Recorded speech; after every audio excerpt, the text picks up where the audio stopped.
इस विषय पर जीतो के नासिक चैप्टर ने यह कार्यक्रम रखा और मुझे यहाँ आने का मौका दिया। इसलिए मैं जीतो के पूरे टीम की और विशेषतः शांतिलाल जी, अजय जी और संदीप जी, इनके प्रति आभार व्यक्त करता हूं और कुछ मेरे मन के विचार आपके सामने रखने का प्रयास करता हूं। ये सेशन थोड़ा मिक्स करेंगे हम, हिंदी रहेगा, मराठी रहेगा, इंग्लिश रहेगा। मुझे लगता है इसमें कोई आपत्ति आने की संभावना नहीं है, क्योंकि हिंदी में भाषण करना ये मेरे लिए थोड़ी सी मुश्किल की बात है और थोड़े टेक्निकल वर्ड्स भी ज्यादा इसमें रहेंगे, इसलिए थोड़ा मिक्स रहेगा। हम सब जानते हैं और सुनते भी आए हैं कि कोविड के बाद एक न्यू नॉर्मल आएगा। यह शब्द न्यू नॉर्मल जब मैंने 1.5 महीने पहले वेबिनार में बोला था, तो न्यू नॉर्मल क्या होगा, न्यू नॉर्मल का मतलब क्या है, ऐसी थोड़ी जिज्ञासा बढ़ गई थी। तो न्यू नॉर्मल मतलब हम जो आज नॉर्मल फेस कर रहे हैं, जिस नॉर्मल स्थिति में हम आज रह रहे हैं, वो स्थिति नहीं रहेगी और कुछ नई स्थिति उत्पन्न होगी, जिस स्थिति में हमको रहना पड़ेगा, बिजनेस करना पड़ेगा। So the total scenario will change socially, economically, politically, और वो नया नॉर्मल क्या होगा। जैसा कि अजय जी ने शुरू में इंट्रोडक्शन में कहा कि हमको हमारे बिजनेस का प्लानिंग करना है। वो प्लानिंग करते समय unless we know what is happening in the world, what is going to happen in the country and in the sector in which I am working, well, probably I may not be able to decide the planning of my own business. So इसलिए यह new normal क्या होगा, ये समझने के लिए मुझे लगता है एक बैकग्राउंड होना चाहिए, और वो बैकग्राउंड है आज का नॉर्मल क्या है। क्योंकि जब हम आज के नॉर्मल में रहते हैं तो वो हमको नॉर्मल महसूस नहीं होता है। मैं थोड़ा आपको उसको महसूस करवा दूंगा और फिर बाद में न्यू नॉर्मल क्या होने वाला है ये मेरा अंदाजा आपको बताऊंगा। Present normal is like this. हम विकास किसे कहते हैं? The development of a country और the economy is presently measured in 3 terms. Number 1 is GDP. राष्ट्रीय उत्पन्न क्या है? Number 2 is per capita income. And number 3 is per capita consumption. तो जैसे जीडीपी बढ़ती जाती है, पर कैपिटा इनकम बढ़ता जाता है और कंजम्पशन बढ़ता जाता है, ऐसा माना जाता है कि that is an indication of development of the economy. तो इकोनॉमी के विकास का मापदंड क्या है? तो जीडीपी, पर capita income and consumption. The world over you take any economy and you will find these 3 are the indicators of the development. दूसरा normal क्या है? That is regarding production. ये प्रोडक्शन वास्तव में देखा जाए तो डिमांड के बाद प्रोडक्शन होना चाहिए, और जितनी मात्रा में डिमांड है उतनी मात्रा में प्रोडक्शन होना चाहिए। लेकिन आज के नॉर्मल में क्या हो रहा है? आज के नॉर्मल में production is done in advance. Demand आने से पहले ही प्रोडक्शन हो जाता है। Production is not equal to the demand, production is much more than demand. और जिसको डिमांड नहीं है वो भी चीजें उत्पादित की जाती है। ये दूसरा नॉर्मल आज का है। आप कई चीजें ऐसे देख सकते हैं कि जिनके लिए डिमांड नहीं है बाजार में, फिर भी उसकी उत्पादन हो रही है और उसकी वितरण भी हो रही है। ये दूसरा नॉर्मल का घटक है। तीसरा घटक है वो है production with machines and with minimum labor. ये आज का नॉर्मल है। ये कैसे हुआ? पहले तो ऐसा नहीं था। एक दो अढ़ाई सौ साल पहले यदि हम जाते हैं तो हमें दिखाई देगा कि industrial revolution number 1 started in 1784। ये पहली औद्योगिक क्रांति है जिसमें आदमी ने दो बातें ढूंढ के निकाली, water power and steam power. उसके पहले तो सब हाथ से होता था, लेकिन 1784 से मशीनरी आ गई, वो स्टीम पावर के ऊपर आ गई, वाटर पावर के ऊपर आ गई। बाद में 100 साल 1870 में दूसरा इंडस्ट्रियल रिवॉल्यूशन हुआ जिसमें आदमी ने इलेक्ट्रिक पावर खोज के निकाली, और तब से सब मशीनरी जो है इलेक्ट्रिक पावर के ऊपर चलने लगी। उसके बाद 100 साल, दैट इज 1980, और एक नई टेक्नोलॉजी ढूंढ के निकाली जिसे हम इलेक्ट्रॉनिक्स कहते हैं, जिसे हम कंप्यूटर्स कहते हैं। और हम आज देखते हैं कि जो भी प्रोडक्शन हो रहा है इलेक्ट्रॉनिक्स और कंप्यूटर्स का, उसमें बहुत बड़ा योगदान हमें दिखाई देता है। तो नॉर्मल कैसे बदलते गया? पहले तो हाथ से उत्पादन था, फिर बाद में स्टीम पावर से होने लगा, फिर बाद में इलेक्ट्रिक पावर से होने लगा, और अभी तो electronics and computer and all other technologies we are using. 2016 में एक साइबर फिजिकल टेक्नोलॉजी आ गई, और जिससे हम आज आर्टिफिशियल इंटेलिजेंस की बात करते हैं, इंटरनेट ऑफ थिंग्स की बात करते हैं, रोबोटिक्स की बात करते हैं, 5G की बात करते हैं, बायोटेक्नोलॉजी की बात करते हैं। ये सब हमारे उत्पादन के, मार्केट के एक पार्ट एंड पार्सल बन गए। ये आज की प्रोडक्शन की स्थिति, जिसे हम आज का नॉर्मल कहते हैं। और उससे एक बात हो गई, लेबर कंपोनेंट इन प्रोडक्शन कम और कम होते जा रहा है। पांचवी बात जो है आज के नॉर्मल की, वो है इकोनॉमी में कौन से सेक्टर को इंपॉर्टेंस आ गया है। Normally there are 3 sectors in the economy. One is called as primary sector, secondary sector and tertiary sector. Primary sector में एग्रीकल्चर आता है, माइनिंग आता है, so anything that we draw from the nature is primary sector. Secondary sector है manufacturing, और tertiary sector है service sector. में so many aspects are covered, right from education, healthcare, entertainment, tourism, your information technology, IT enabled services and whatnot. तो आज के दिन में, आज का जो नॉर्मल है, उसमें पूरे विश्व में कौन सी भी इकोनॉमी आप लीजिए, ये 3 सेक्टर में से एग्रीकल्चर की ओर कम से कम ध्यान दिया जाता है, कम से कम इंपॉर्टेंस है, कम से कम contribution of agriculture in GDP है। भारत तो एक बार और अभी भी कहा जाता है it is agro based economy, लेकिन वैसे देखा जाए तो आज के तारीख में जीडीपी में एग्रीकल्चर का हिस्सा इट इज ओनली 14%। तो आज का नॉर्मल क्या है?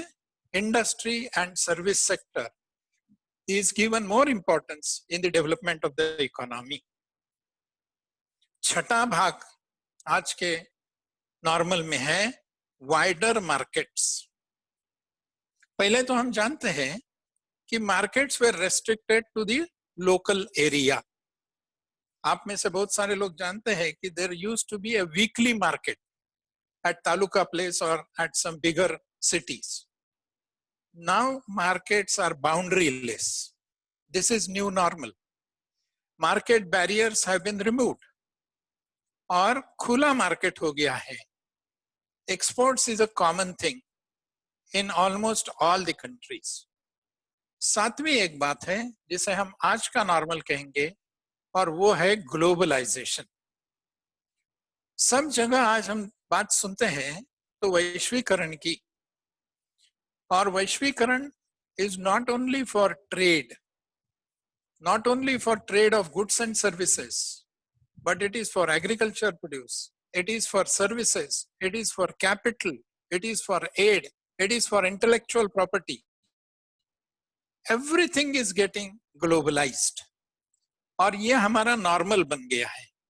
इसलिए जागतिक स्तर पर बहुत सारे फाइनेंशियल इंस्टीट्यूशंस निर्माण की गई है पिछले 50-70 साल में. जैसा कि IMF पहले नहीं था, लेकिन हम आज IMF के सहारे, वर्ल्ड बैंक के सहारे पूरा विश्व फाइनेंस फील्ड में काम कर रहा है. ग्लोबल एग्रीमेंट्स हो गए हैं. एंड जैसा कि WTO है, ये WTO आज के तारीख में 165 देश सभासद होते हुए पूरे विश्व के व्यापार को एक एग्रीमेंट में कंट्रोल कर रहा है, रेगुलेट कर रहा है. ग्लोबलाइजेशन का और एक पहलू है और वो है फ्री मूवमेंट ऑफ कैपिटल. पहले तो विदेश से कैपिटल आना बहुत डिफिकल्ट था, लेकिन आज कौन से भी देश में, कौन से भी देश से ये कैपिटल मूव करता है. और one more thing in globalization is global aid. हर एक देश को ग्लोबल एड मिलती जा रही है और उस एड के सहारे, सहायता के सहारे हर एक देश अपनी प्रगति करने का प्रयास करता है. तो ये 7 बातें यदि आप सामने रखते हैं तो आज का नॉर्मल, विशेषता इकोनॉमी का नॉर्मल क्या है. To sum up once again, GDP per capita income and consumption, ये इंडिकेटर्स हैं विकास के. Production is on large scale and before demand. Production is with machines. Production is with minimum labour. Industry and service sector has been given more importance than agriculture. Wider markets without any barriers and globalisation. ये 7 बातें एक बार हमने revise कर ली तो आज के स्थिति में नॉर्मल क्या है बिजनेस का, इंडस्ट्री का, इकोनॉमी का, ये हमारे ध्यान में आ सकता है. इसमें एक बात कॉमन आती है और वो बात है पूरे दुनिया के सब देशों के लिए ये ही नॉर्मल है.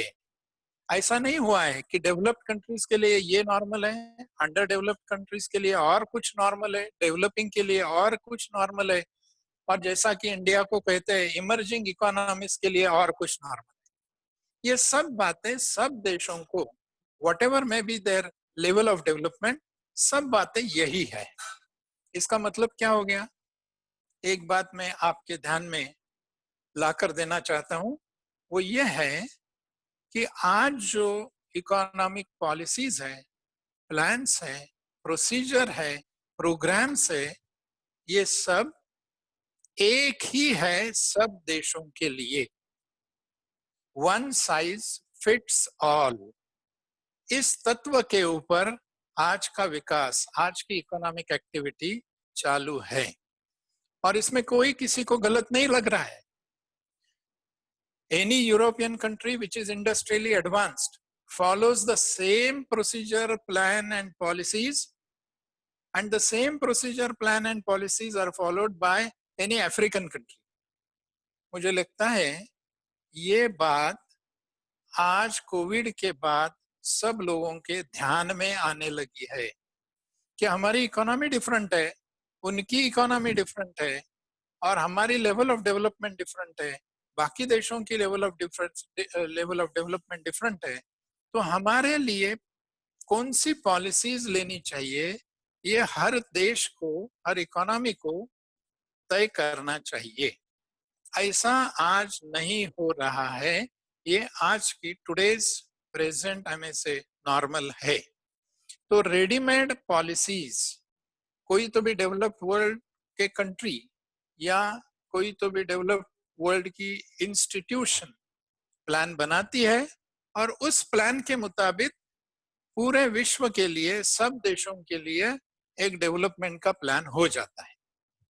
ये आज का नॉर्मल है. इससे कुछ बातें अब ध्यान में आने लगी है. उसकी पहली बात है टोटल हमें से पर्यावरण जो है, हमारा एनवायरनमेंट है, उसके ऊपर पूरा का पूरा हमारा ध्यान चूक गया है. हम उसके लिए कुछ करते ही नहीं है। दूसरी बात, inequality in income and wealth, उत्पन्न और संपत्ति की विषमता बहुत जोर से बढ़ गई है और बढ़ रही है, और यही पॉलिसी चालू रही तो वो बढ़ने वाली है। तीसरी बात, रीजनल डिस्पैरिटीज, प्रादेशिक असमतोल बहुत बड़े पैमाने पर हमें दिखाई देता है, विश्व में भी दिखाई देता है, देश में भी दिखाई देता है, और अपने प्रांत में, स्टेट में भी दिखाई देता है। जैसे कि developed countries are developed and underdeveloped countries are just moving here and there. Even after a long period of 100 years, they have not become developed countries. देश के बारे में देखा जाए तो आज भी भारत में few states are developed, rest of the states are underdeveloped. Maharashtra में देखा जाए तो few cities are developed, rest of the cities are not developed at all. जैसा कि मुंबई है, पूना है, नासिक है, कुछ अंश में नागपुर है और औरंगाबाद है। बस इसके अलावा आपको रीजनल डिस्पैरिटी ही दिखाई देगी। तो ये एक बड़ी से लक्यूना रह गई है। और एक बात पूरे विश्व को नतीजे के रूप में आज भुगतनी पड़ रही है, और वो है ओवर डिपेंडेंस ऑन चाइना। पूरा विश्व चाइना के ऊपर डिपेंडेंट है, बिजनेस के लिए डिपेंडेंट है, प्रोडक्शन के लिए डिपेंडेंट है, मार्केट के लिए डिपेंडेंट है। और आज तो हम देख रहे हैं कि कितना डिपेंडेंस चाइना के ऊपर पूरे विश्व का है। मुझे लगता है कि ये जो बात आज कोविड के निमित्त सामने आ रही है, और इसके लिए लोग विचार करना शुरू कर दिया है। कितना हुआ है आप देखिए। यदि मैंने बताया आपको कि 2001 तक ये चाइना तो WTO का सदस्य भी नहीं था, कम्युनिस्ट इकोनॉमी है, और इसलिए ये कम्युनिस्ट इकोनॉमी क्लोज्ड इकोनॉमी है। उधर डेमोक्रेसी भी नहीं है, और उधर इकोनॉमी के लिए कोई ओपनिंग अप भी नहीं था 2001 तक। 2001 में उन्होंने WTO का सदस्यत्व लिया और अपनी इकोनॉमिक पॉलिसीज लिबरल करना शुरू कर दिया। 2008-9 में यूएस में सब प्राइम क्राइसिस आ गया। Because of that economic recession started, और चाइना ने उस समय बहुत बड़े पैमाने पर फिस्कल स्टिम्युलस देना शुरू कर दिया।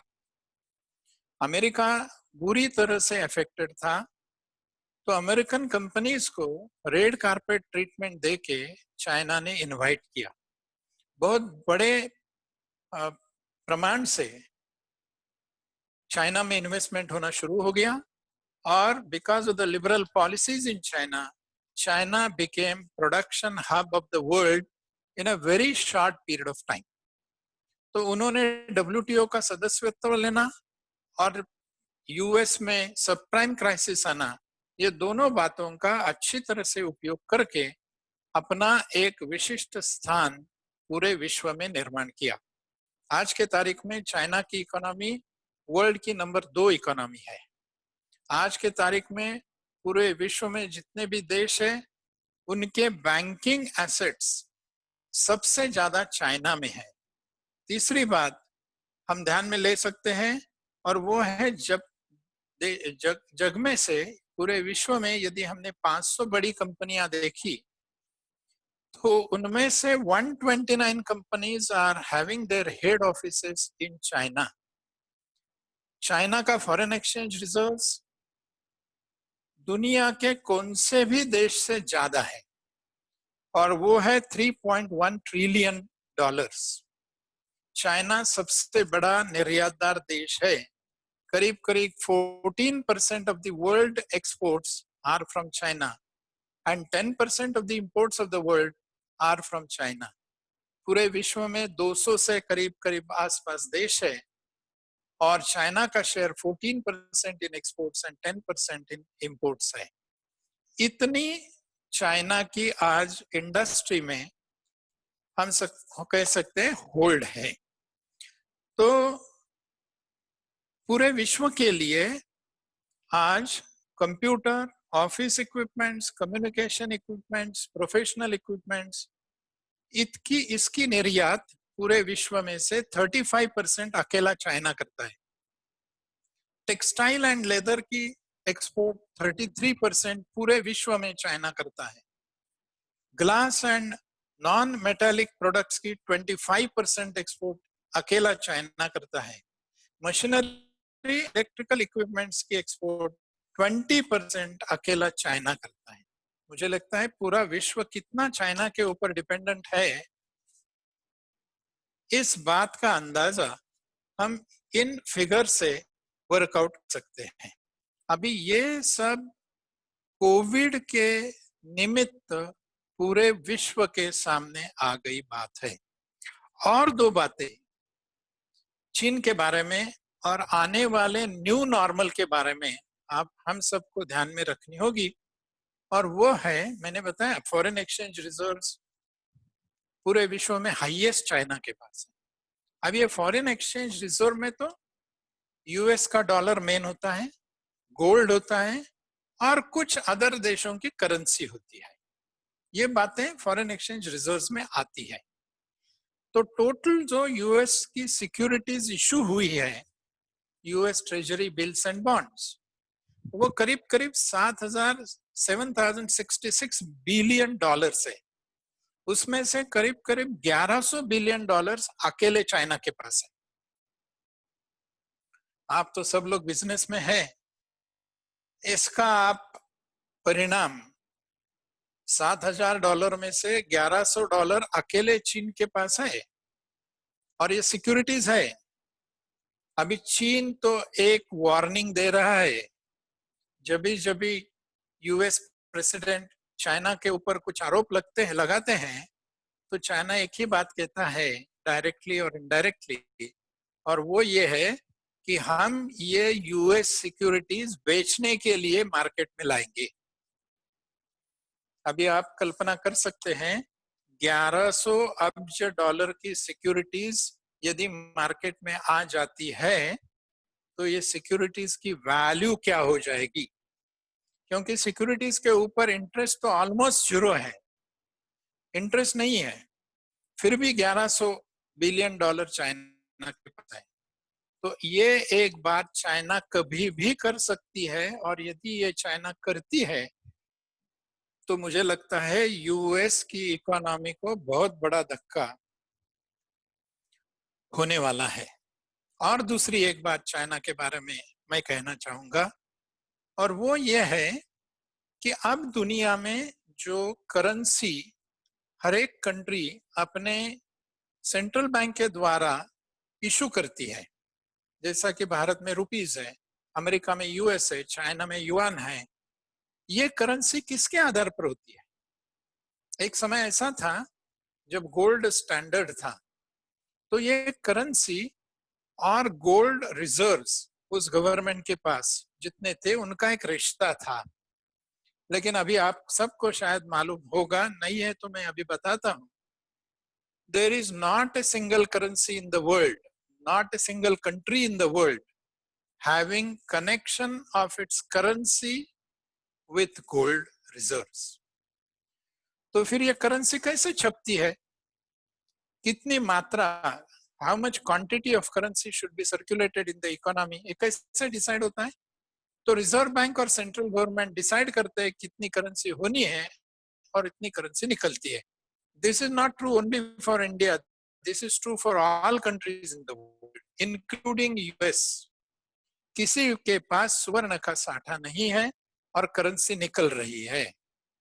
तो फिर ये करेंसी का आपस में जो लेना देना है वो कैसे होता है, जिसको हम एक्सचेंज रेट कहते हैं, कैसे डिसाइड होता है? समझ लो डॉलर के पीछे दो ग्राम सोना है और रुपये के पीछे 1 ग्राम सोना है, तो एक्सचेंज रेट बहुत आसान हो जाता है, 2:1। लेकिन अभी दोनों के पास सोना नहीं है और करेंसी ही है, तो ये एक्सचेंज रेट कैसे डिसाइड होता है? तो ये एक्सचेंज रेट एक एग्रीमेंट हो गया है, और वो एग्रीमेंट पूरे दुनिया के करेंसीज को यूएस डॉलर के करेंसी से पेग किया हुआ है। ये paging of currency technical word है,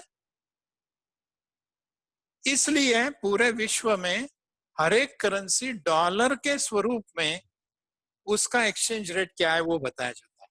अभी डॉलर को भी कोई सोने का या गोल्ड का सपोर्ट नहीं है, तो ये डॉलर की जो महत्ता है, इंपॉर्टेंस है, वो इंपॉर्टेंस क्यों है? Because of that agreement where every country has agreed to peg its currency with dollar.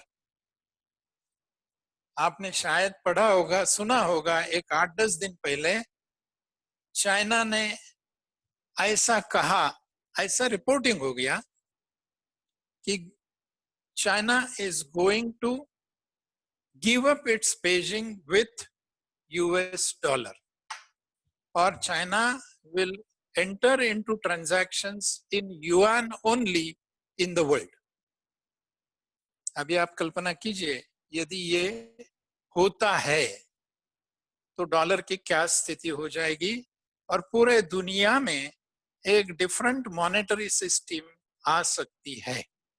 तो चाइना का रोल, ये बहुत बड़ा रोल आने वाले समय में होने वाला है और किस प्रकार चाइना इसको रिस्पॉन्ड करेगा इसके ऊपर बहुत सी बातें निर्भर है। मुझे लगता है कि मैंने पूरे विश्व का एक चित्र आपके सामने खड़ा करने का प्रयास किया है। अब मैं आता हूं थोड़े भारत की ओर। अभी भारत में क्या है? हम सब जानते हैं कि भारत में भी हम लोग चाइना के ऊपर बहुत ही डिपेंडेंट है। यदि थोड़े कुछ फिगर्स आपको देना है तो मैं बताता हूं। इंडिया में मोबाइल फोन्स की इंपोर्ट्स 90% चाइना से होती है। फार्मा इंग्रेडिएंट्स की इंपोर्ट 70% चाइना से होती है। मशीनरी 67% चाइना से इंपोर्ट होती है। Electronics 45%, organic chemicals 40%, fertilisers 25% and automotive parts 25%। मुझे लगता है जो जो इम्पोर्टेंट सेक्टर्स है उसके लिए हम चाइना के ऊपर डिपेंडेंट बहुत ही है। जैसा अभी हम जानते हैं, नासिक की बात करें तो नासिक को इंडस्ट्री खुले करने के लिए कुछ शर्तों पर परमिशन मिल गई। लोगों ने अपनी अपनी फैक्ट्रीज खुलवा दी, लोगों ने अपना अपना व्यापार शुरू कर दिया। लेकिन क्या अनुभव क्या है? हम सब लोगों का अनुभव ये है कि ठीक है, जब तक माल है, रॉ मटेरियल है, तब तक हम व्यापार या उत्पादन कर सकेंगे। लेकिन ये रॉ मटेरियल का स्टॉक एक बार खत्म हो गया तब क्या करेंगे? क्योंकि रॉ मटेरियल आने वाला है बंबई से या पूना से। मैं जिस चीज में ट्रेड कर रहा हूँ वो मटेरियल मुझे आता है बंबई या पूना से। मुझे तो छूट मिल गई है, नासिक में तो व्यापार और इंडस्ट्री शुरू हो गई है, लेकिन जब तक मुझे बंबई या पूना का माल नहीं आता है तब तक मैं कुछ नहीं कर सकता। ये यदि हम एक्सपीरियंस कर रहे हैं तो मुझे बताइए, भारत एज ए कंट्री हम विचार करने लगे और भारत की इंडस्ट्री और व्यापार का विचार करने लगे और चाइना ने यदि ये कह दिया कि well we are not going to provide you these commodities, this raw material, this machinery, these ingredients, तो भारत की इंडस्ट्री और ट्रेड का क्या होने वाला है? मुझे लगता है so much of our dependence on China is a big problem not only for the world but also for our country।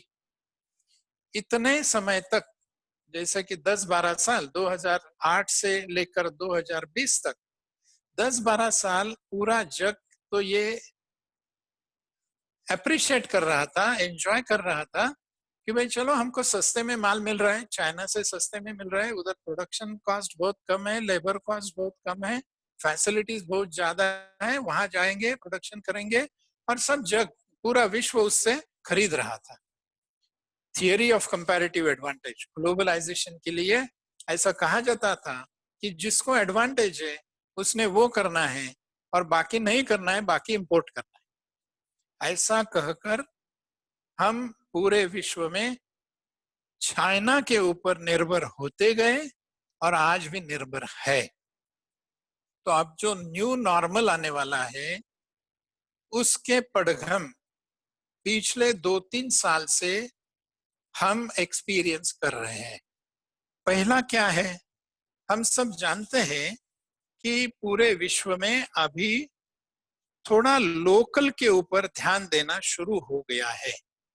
और वो ध्यान देना कैसा हो गया है, हम जानते हैं कि लोग कहने लगे हैं अभी रेडीमेड पॉलिसीज नहीं चलेगी, टेलर मेड पॉलिसीज करना जरूरी है। और इसके लिए 2-3 बातें होने लगी है। पहली बात यह है, डी ग्लोबलाइजेशन की शुरुआत हो गई है। अभी हमें ग्लोबलाइजेशन नहीं चाहिए, हमें डी ग्लोबलाइजेशन चाहिए। जैसा कि उसका एक इंडिकेटर है, WTO अभी डिसफंक्शनल हो गया है। जो WTO का होल्ड था पूरे विश्व में, उसका होल्ड चला गया है। दूसरी बात, लोग अब बायलैटरल एग्रीमेंट्स करने लगे हैं, मल्टीलैटरल एग्रीमेंट्स नहीं कर रहे हैं पूरे विश्व के प्लेटफॉर्म पर। देश अब छोटे छोटे ग्रुप में काम करने लगे हैं, जैसा कि BRICS, Brazil, Russia, India, China and South Africa. इतने देश इकट्ठा आ गए और अपनी आर्थिक नीति तय करने के लिए उन्होंने इस गुट का उपयोग करना शुरू कर दिया है। तो छोटे छोटे groups, instead of having one platform for the whole world, क्या होने लगा है, छोटे कॉन्टैक्ट, छोटे ग्रुप्स। यूएस में एक स्लोगन आ गई, be American buy American. Bharat भी अभी पिछले सप्ताह में प्राइम मिनिस्टर का स्पीच हुआ, उन्होंने भी एक शब्द का प्रयोग किया, आत्मनिर्भर भारत। क्या मतलब हो गया इसका? आज का जो नॉर्मल है, जिसका मैंने पहले शुरू में 15-20 मिनट तक कोई जिक्र किया था, ग्लोबलाइज्ड इकोनॉमी, आज क्या होने लगा है, Atmanirbhar Bharat, be American buy American. We don't want tailor-made policy. We don't want ready-made policies. We want tailor-made policies. हम हमारे देश के प्लस माइनस पॉइंट्स का अभ्यास करेंगे और जो स्ट्रेंथ्स हैं उसको बढ़ावा देंगे, जो कमियां हैं उनको पूरी करेंगे। हमारा development path will be different, which will depend upon the strengths and weaknesses of our economy. इसकी शुरुआत दोस्तों हो गई है और उस प्रोसेस ऑफ डी ग्लोबलाइजेशन का आज हम स्वरूप अधिक तीव्रता से देख रहे हैं। पोस्ट कोविड ये ज्यादा बढ़ने वाला है, ऐसा मुझे लगता है। तो न्यू नॉर्मल क्या आने वाला है? आज की जो व्याख्या डेवलपमेंट की है, जीडीपी ग्रोथ, पर capita income growth, production by machinery, production with less labour, ये जो हमारी आज की स्थिति है, नॉर्मल जिसे हम कहते हैं, industry and services more important than agriculture, wider markets, ये जो नॉर्मल स्थिति है, this is going to change. अब क्या होएगा, होने वाला है, ऐसा मुझे लगता है। पहली बात तो ये होने वाली है, हमारे देश में 2 सेक्टर्स के ऊपर बहुत बड़ा थ्रस्ट दिया जाएगा। पहला सेक्टर है एग्रीकल्चर और दूसरा सेक्टर है MSMEs। तो एक समय ऐसा था जिसे हम आज नॉर्मल कहते हैं। We wanted big corporates, we wanted big organisations, we wanted big manufacturing units. In days to come we will be concentrating more on medium, small and micro units.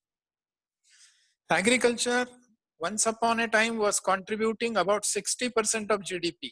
अभी तो वो खाली 14% contribute कर रहा है। मुझे लगता है आने वाले दिन में after COVID, agriculture will be given more and more importance. अभी इसके कोई indicators हैं, जैसा मैंने बताया, ये 2 ही सेक्टर क्यों? Agriculture is contributing 14%, MSME is contributing 30%, thus their total contribution is 44%. और लाइवलीहुड के दृष्टि से देखा जाए तो करीब करीब 80% of the population of the country is dependent on these two, agriculture and MSMEs. And hardly 20% of the population is dependent on service sector and big industrial houses. तो 80% के लिए ज्यादा ध्यान दिया जाएगा ऐसा मुझे लगता है। उसके कोई इंडिकेटर्स हैं, जैसा कि अभी जो पैकेज जाहिर किया गया है उस पैकेज में हमारे प्राइम मिनिस्टर ने और फाइनेंस मिनिस्टर ने एक बात कह दी, वो है agriculture infra fund of 1 lakh crore. This is not A small amount my friends, ये तो शुरुआत है। Agriculture production has gone up tremendously over last 70 years. हमारे देश में food grains were in short supply. We were not able to produce sufficient food grains. But आज की तारीख में ऐसी स्थिति नहीं है। हमारे पास बहुत सारा फूड ग्रेन्स का स्टॉक है, साल भर में जितना लगता है उससे करीब करीब 3 गुना स्टॉक आज सरकार के पास है। तो फूड ग्रेन्स का शॉर्टेज नहीं है। कमी क्या है? तो ये फूड ग्रेन्स वेस्ट होते हैं, उनको योग्य प्राइस बाजार में नहीं मिलती है और उनका मार्केटिंग अच्छी तरह से नहीं होता है। So 3 problems we face, not the production of agriculture grains, but we face the problem of its marketing, its price and its storage and its processing. तो आगामी जो कालखंड है उसमें we will be concentrating more on these aspects. This is called as agriculture infrastructure.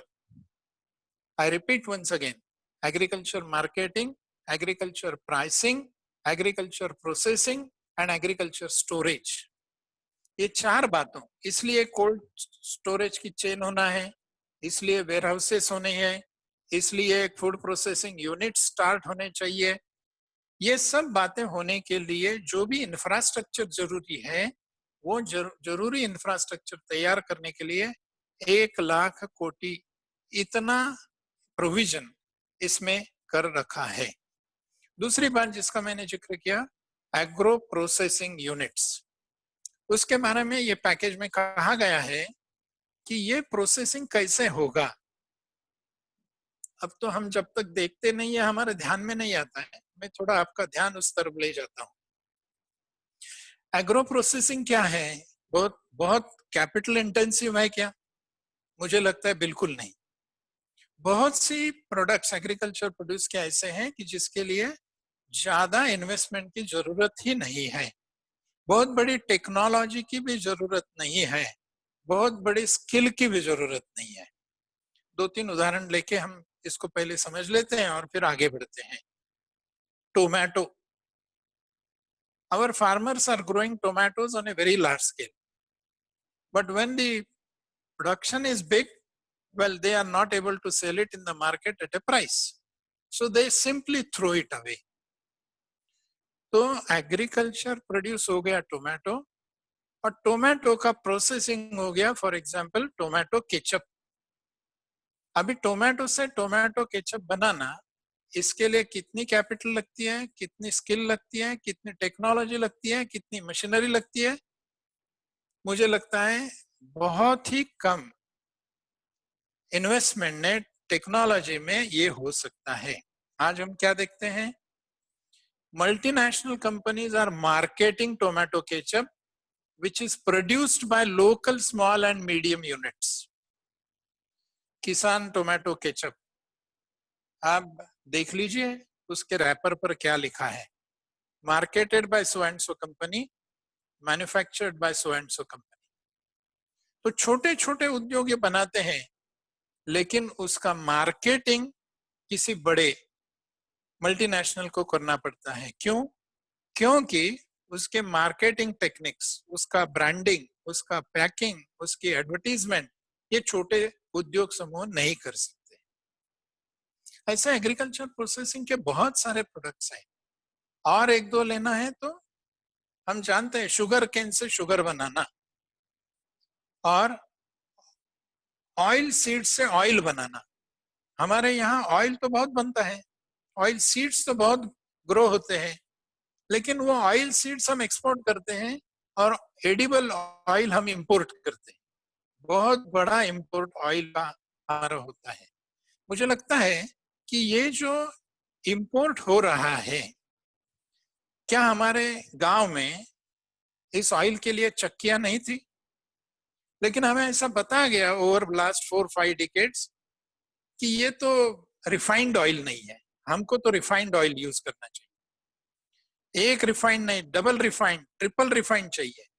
उसको कोई smell नहीं आना चाहिए। ग्राउंड नट का ऑयल भी हो तो उसको ग्राउंड नट का स्मेल नहीं आना चाहिए। और इसलिए ये छोटे उद्योग जो कम इन्वेस्टमेंट में, जो कम स्किल में, जो कम टेक्नोलॉजी में हो सकते थे, आज उसके लिए हम इंपोर्ट करना शुरू हो गया है। मुझे लगता है ऐसे एग्रीकल्चर प्रोसेसिंग यूनिट्स को बढ़ावा देने के लिए क्या किया है सरकार ने इस पैकेज में? इस पैकेज में क्लस्टर अप्रोच एक्सेप्ट किया है, और ऐसा कहा गया है कि ये क्लस्टर अप्रोच में 10,000 कोटी के प्रोविजन करके क्लस्टर्स डेवलप किए जाएंगे। ये क्लस्टर का क्या फायदा है? जो भी कमियां मैंने अभी बताई थी, ब्रांडिंग नहीं हो सकता है, स्टैंडर्डाइजेशन नहीं हो सकता है, मार्केटिंग नहीं हो सकता है, टेक्नोलॉजी इम्पार्ट नहीं हो सकती है, ये सब चीजें क्लस्टर होने के बाद सुगम हो जाएगी, और उससे स्थानिक स्तर पर एमएसएमईज का ज्यादा सहभाग हो सकता है। वही बात है डेयरी प्रोडक्ट्स के लिए, और डेयरी इंफ्रा के लिए 15,000 करोड़ की प्रोविजन कर दी है। वैसे ही आज हम जानते हैं हमारे यहाँ मिल्क का प्रोडक्शन बहुत ज्यादा है, लेकिन उससे जो प्रोसेसिंग होके प्रोडक्ट्स तैयार होने चाहिए उसमें हम कम हैं, और डेयरी प्रोडक्ट्स हम इंपोर्ट बहुत बड़ी मात्रा में कर रहे हैं। हर्बल प्लांटेशन के लिए भी 4,000 करोड़ की और एक सुविधा उपलब्ध कराई दी गई है।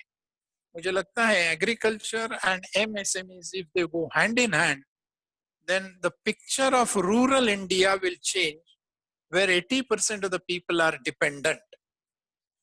दो बातें और की गई है। एक है इसेंशियल कमोडिटीज एक्ट, जिसमें एग्रीकल्चर प्रोड्यूस का स्टॉक करने में और उसका ट्रेड करने में बहुत सारे रेस्ट्रिक्शंस थे। अभी इसमें चेंज करके एग्रीकल्चर प्रोड्यूस बेचने में और स्टॉक करने में सुविधा हो जाएगी, जिससे फार्मर्स का इनकम बढ़ सकता है। उसी प्रकार कृषि माल की बिक्री करने के लिए आज जो मंडीज है, उस मंडीज में जिनके पास लाइसेंसेस है उनको ही बेचना पड़ता है, अपने स्टेट में ही बेचना पड़ता है। इसका भी अब कोई उपाय किया गया है, और अब नेशनल मार्केट खुला कर दिया गया है। तो ये कृषि माल बेचा जा सकेगा, और किसी को भी बेचा जा सकेगा, कहाँ कहीं भी बेचा जा सकेगा। इसके पहले दो बातें की है, उसका भी मैं याद दिलाना चाहता हूँ। पहली बात है ई नाम, यानी इलेक्ट्रॉनिक नेशनल एग्रीकल्चर मार्केट। जैसे हम लोग शेयर्स के, डिबेंचर्स के, म्यूचुअल फंड के यूनिट्स के व्यवहार ऑनलाइन करते हैं, वैसे ही एग्रीकल्चर प्रोड्यूस के व्यवहार भी इलेक्ट्रॉनिक मार्केट पर शुरू हो गए हैं। कम से कम 700 मंडियां पूरे देश में इलेक्ट्रॉनिकली कनेक्ट हो गई है, और crores of rupees of trade is going on presently, and it has been started 2 years before. हमारे नासिक के पिंपलगांव का भी अब ई नाम पर आना बहुत ही नजदीक आ गया है। मुझे लगता है ये भी एक बात ग्रामीण अर्थव्यवस्था के लिए, फार्मर्स के लिए, एग्रीकल्चर सेक्टर के लिए बहुत ही उपयुक्त होने वाली है। साथ ही एक डेफिशिएंसी पेमेंट करके नई योजना गवर्नमेंट ने लाई है, वो क्या है, हम आज minimum support price government declare करते हैं कोई एग्रीकल्चर प्रोड्यूस के लिए, और फार्मर्स को कहा जाता है कि आप बाजार में जाओ, ये बेचो, यदि बेच नहीं सकते हो इस प्राइस को तो हमारे पास लेके आओ, हम वो मिनिमम सपोर्ट प्राइस को खरीदी कर लेंगे। अभी इसमें क्या होता है, इसमें गवर्नमेंट को वो माल खरीदना पड़ता है, उसके लिए पेमेंट करना पड़ता है, दूसरी बात उसका स्टोरेज करना पड़ता है, तीसरी बात उसको बेचने के लिए फिर लॉजिस्टिक्स का, 2 बार लॉजिस्टिक्स का, मतलब खरीदते समय लॉजिस्टिक्स, बेचते समय लॉजिस्टिक्स खर्चा करना पड़ता है। तो बहुत बड़ी इन्वेस्टमेंट होती है, बहुत बड़ा लॉजिस्टिक्स के ऊपर खर्चा होता है, बहुत बड़ा स्टोरेज के ऊपर खर्चा होता है, और बहुत बड़ा वेस्टेज भी होता है। ये सब दूर करके डेफिशिएंसी पेमेंट लाई गई है। ये क्या है, इसमें भी मिनिमम सपोर्ट प्राइस जाहिर की जाएगी, लेकिन उस रेट को गवर्नमेंट खरीदी नहीं करेगा। The farmer will be asked to sell its products in the open market. समझ लो 20 रुपए किलो इतनी प्राइस तय हुई है और बाजार में 17 रुपए किलो से माल बेचा गया है, तो 17 रुपए वो फार्मर बाजार से लेगा, और जो डिफरेंस है जिसको डेफिशिएंसी कहते हैं, 20 रुपए और 17 रुपए का डिफरेंस 3 रुपया, इतना ही गवर्नमेंट देगा। तो अब आपके ध्यान में आ गया होगा कितना इन्वेस्टमेंट कम हो जाएगी, कितना लॉजिस्टिक्स का खर्चा, कितना वेस्टेज बचेगा, कितना स्टोरेज की कैपेसिटी नहीं लगेगी। तो ये दो चीजें, ई नाम मार्केट एंड डेफिशिएंसी पेमेंट, इससे भी कृषि के ऊपर जो एम्फोसिस दिया गया है मुझे लगता है वो अच्छा है। और एक बात अब भी की गई है, और वो ये है कि जिसको भी जो प्रोडक्ट लेना है, समझो मुझे लगता है मुझे टोमेटो का प्रोडक्शन लेना है, तो before hand, before I so tomato, मैं क्या कर सकता हूं अभी, जो पहले मुमकिन नहीं था अभी अनाउंस किया गया है, वो क्या है, मैं किसी इंडस्ट्री से, किसी ट्रेडर से एक एग्रीमेंट कर सकता हूं, कॉन्ट्रैक्ट कर सकता हूं अभी। और क्या होगा वो कॉन्ट्रैक्ट, वो कहेगा मैं आपसे टोमेटो लूंगा, इतनी क्वांटिटी में लूंगा, इतने रेट से लूंगा। ये कॉन्ट्रैक्ट होगा between the farmer and the industry और द ट्रेडर बिफोर सोइंग। इससे क्या होने वाला है ये आप सब समझ सकते हैं। अभी जो होता है, मैं तो टोमेटो लगा के देता हूं, लेकिन जब उसका उत्पादन आता है, बाजार में भाव नहीं है, बाजार में गिराई नहीं है, तो I have to suffer as a farmer. इसके बजाय अभी ये जो एग्रीमेंट होने वाला है, कॉन्ट्रैक्ट होने वाला है, उससे ग्रामीण अर्थव्यवस्था टोटली चेंज होने वाली है। मुझे लगता है ये सब बातें यदि हमने ध्यान में ले ली तो क्या चेंजेस होने वाले हैं एग्रीकल्चर सेक्टर में और रूरल इकोनॉमी में, न्यू नॉर्मल क्या आने वाला है, ये हम समझ सकते हैं। और दो बातें कहकर मैं थोड़ा कंक्लूजन के ओर आ जाऊंगा। पहली बात है, गवर्नमेंट ने पहले दफा अलग से सोचना शुरू किया है। वो सोचना यह है, why to give subsidies only. अब क्या होता है, कोई भी बात होनी है, जैसा कि समझ लो सोलर पावर यूज होनी है, तो गवर्नमेंट क्या करता है, गवर्नमेंट सब्सिडी दे देती है।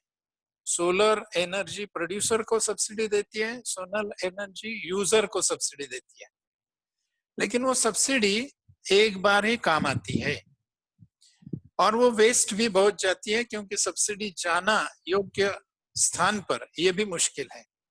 अब पहली बार गवर्नमेंट ने सोचा है, why to give upfront subsidies, why to give soft loan to the entrepreneurs, let us give equity to the entrepreneurs.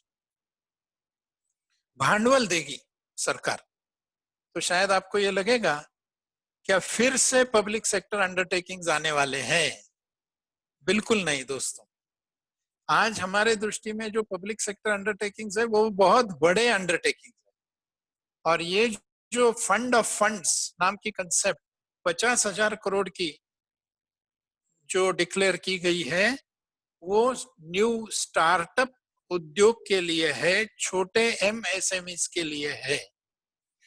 तो जो स्टार्टअप्स है, आप सब जानते हैं, उदाहरण के लिए हम ओला टैक्सी सर्विस लेते हैं।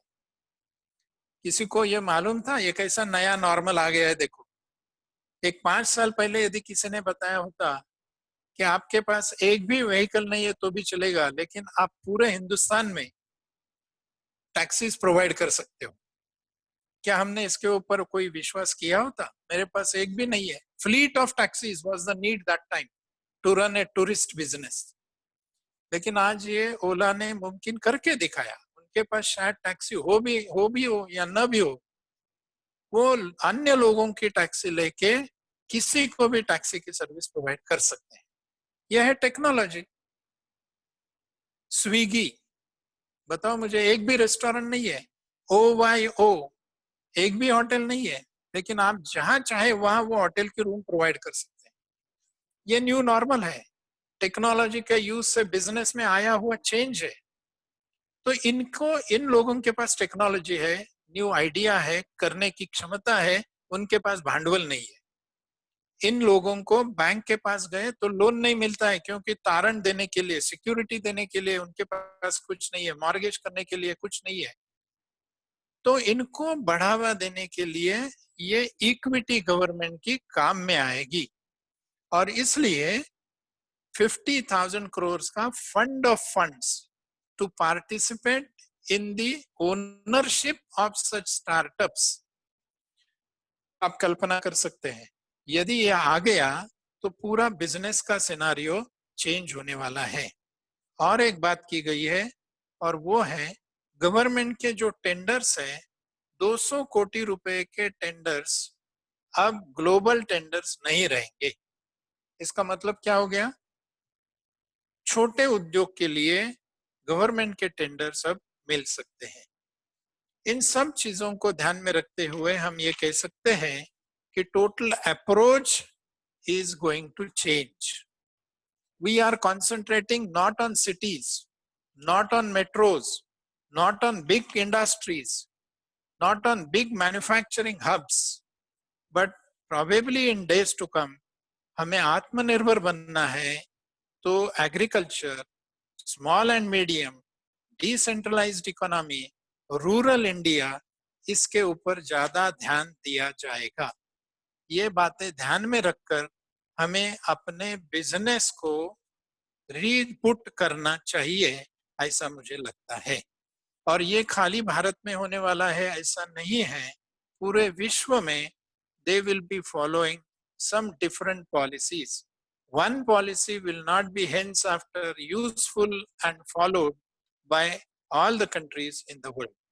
आखिर में मैं इतना ही कहना चाहूंगा कि हमारे भारत को निसर्ग का बहुत बड़ा वरदान है। The people in the country have lot of creativity. They have ability to face any challenge, and they have this ability as well as this, they have this manasikta also. We have a stable government. We have a forward-looking government. The leadership has been acclaimed by the whole world. We as India has become a trustworthy nation in the world. We have young population in our country. We have minimum needs for our living. We save a lot. With all these positive points, I'm sure India definitely has a bright future. Thank you very much. Sir, आपने ये जिस तरीके से ये समझाया और इसकी insight जो सबके सामने रखी है, ये आउटस्टैंडिंग है। आपके बैच में ही शायद कुछ खासियत है। आपके बैचमेट शांतिलाल जी यहाँ पे जीतो चेयरमैन के उनके टेन्योर में और सतीश जी के टेन्योर में अनप्रेसिडेंटेड काम हुआ, और आपका जो थॉट प्रोसेस है, आपका जो ब्रेन है, वो कितना स्ट्रैटेजिक है दिख रहा है। तो hats off to both of you. और अभी काफी लोग जुड़े हुए हैं यहाँ पर। सुनील जी शर्मा गुवाहाटी आसाम से जुड़े हुए हैं। जो एडिशनल कमिश्नर GST है सुमेर जी काला साहब जुड़े हुए थे, वो अभी लॉग आउट किया उन्होंने। और जीतो एपेक्स के नेशनल सेक्रेटरी, जो बोर्ड मेंबर है जीतो के नेशनल सेक्रेटरी मिलिंद भाई शाह, वो भी जुड़े हुए हैं। और कुछ questions there are some sir, यहाँ पर कुछ डॉक्टर्स भी जुड़े हुए हैं। डॉक्टर संगीता जी लोढ़ा, एक उनका क्वेश्चन हम लेंगे, उन्होंने यहाँ पे चार्ट में लिया है। उसके पहले सर बहुत सारे मेंबर जो यहाँ जुड़े हैं वो बिजनेसमैन है, और आपने काफी बातें बताई, लेकिन आपने ये भी कहा कि आत्मनिर्भर भारत होने के लिए भारत जो चीन पर, चाइना के ऊपर अभी निर्भर है वो कम होगा। तो in the interest of our audience कि import substitution point of view से आप कौन से ऐसे सेक्टर्स देखते हैं या ऐसी कौन सी अपॉर्चुनिटीज देखते हैं जो नासिक बेस्ड एंटरप्रेन्योर्स या जीतो मेंबर्स उसके लिए as the early import substitution की पॉइंट ऑफ व्यू से, डाइवर्सिफिकेशन के पॉइंट ऑफ व्यू से एक्सप्लोर कर सकते हैं? मुझे लगता है इंपोर्ट सब्स्टिट्यूशन के लिए भी कुछ समय लगने वाला है, क्योंकि कौन सी भी नई चीज बनाना है, हमारे यहाँ एबिलिटी है, ये तो हमारे एंटरप्रेन्योर्स ने दिखाई दिया है। जैसा कि ये कोविड के 2 महीने में पीपी किट्स कितने फास्ट मार्केट में आ गए, मास्क कितने फास्ट आ गए, वेंटिलेटर्स कितने फास्ट आ गए, और बड़ी बड़ी कंपनियां, जो मैं डाइवर्सिफिकेशन की बात कर रहा हूँ, नासिक में ही महिंद्रा एंड महिंद्रा लिमिटेड ने वेंटिलेटर्स में कुछ एंट्री कर ली है। तो इंपोर्ट सब्स्टिट्यूशन तो होगा, करना पड़ेगा। एक तो स्थानिक लोग करेंगे, या दूसरी बात ये जो है पिछले 3-4 साल से मेक इन इंडिया पर जो भर दिया जा रहा है, उसके द्वारा भी विदेशी कंपनियां यहाँ आके भी मैन्युफैक्चर करेंगी। तो production base will be in India, may be of multinational companies, और local entrepreneurs can also import substitution. इसमें क्या कर सकते हैं, ऐसा दूसरा सवाल है। मुझे लगता है उसमें इलेक्ट्रॉनिक्स एक एरिया है, मशीनरी एक एरिया है, फार्मा इंग्रेडिएंट्स एक एरिया है। फार्मा में हमारा एक्सपोर्ट बहुत ज्यादा है, लेकिन वो फिनिश प्रोडक्ट्स का है, इंग्रेडिएंट्स का नहीं है। तो हमारे पास मार्केट है फार्मा का, लेकिन फार्मा मार्केट के लिए, मतलब फार्मा के जो फाइनल प्रोडक्ट्स है उसके लिए जो इंग्रेडिएंट्स लगते हैं उसका, और ऑर्गेनिक केमिकल्स का, हमको थोड़ा इंपोर्ट सब्स्टिट्यूशन के लिए कंसंट्रेट कर सकते हैं, ऐसा मुझे लगता है। Thank you sir. यहाँ पर सर एक सवाल आया हुआ है चार्ट पर। डॉक्टर संगीता लोढ़ा, वो मेडिकल डायरेक्टर हैं अरिहंत हॉस्पिटल में, उन्होंने कहा है very nice information, which sector according to you we should look at to start a new business? आपने काफी हद तक उसका जवाब दे दिया ऑलरेडी, लेकिन और कुछ आप ऐड करना चाहेंगे? ऐड करना तो इतना ही चाहूंगा कि अभी जो देखना है तो थोड़ा मीडियम स्केल, स्मॉल स्केल, इससे शुरुआत करनी चाहिए, ऐसा मुझे लगता है। उसकी डेफिनेशन भी चेंज कर दी गई है अभी, और वो डेफिनेशन में हम यदि बैठ जाते हैं तो आगामी 3-4 साल के लिए तो बहुत ही, मतलब गवर्नमेंट के प्रमोशनल बातें आने वाली है, ऐसा मैं फोर्सी कर रहा हूँ। क्योंकि ये, यदि हमको, if we want decentralised economy, if we want Bharat to develop than India to develop, then government will have to concentrate and follow consistently the similar policy. And that policy, as I said, is pro agriculture, pro SMEs. तो नवीन कोई नया sector में जाना है तो इस मुद्दे को भी ध्यान में रखकर जाना चाहिए।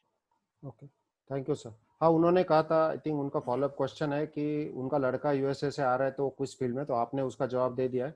और सतीश जी कासलीवाल जी है, उन्होंने पूछा है कि सर वेरी इंफॉर्मेटिव, एक क्वेश्चन है कि आत्मनिर्भर होने के लिए सुपीरियर टेक्नोलॉजी और स्किल्ड लेबर चाहिए जो हमारे पास फिलहाल नहीं है, तो with the should we have combination of foreign collaboration in some area for domestic companies as China has grown due to this strategy? आपने इसका जवाब दे दिया है, लेकिन आप कुछ और ऐड करना चाहेंगे? देखिए, टेक्नोलॉजी लेना ये तो मतलब इट्स अ कंटिन्यूअस प्रोसेस। आत्मनिर्भर हो या न हो, हमको टेक्नोलॉजी तो लेना ही है। हम यदि टेक्नोलॉजी नहीं लेते हैं तो we will be lagging behind, हम आत्मनिर्भर भी नहीं हो सकेंगे।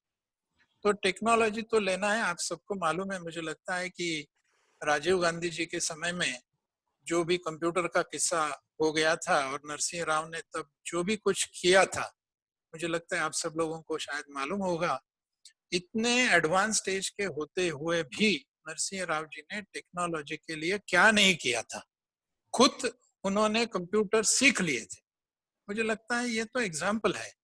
वी मे बी आत्मनिर्भर और वी मे नॉट बी आत्मनिर्भर, टेक्नोलॉजी हैज नो ऑप्शन। हमको टेक्नोलॉजी लेना ही पड़ेगा। अभी ये टेक्नोलॉजी लेंगे कैसा, मतलब shall we pay for the technology and buy it, or shall we have joint ventures for the technology?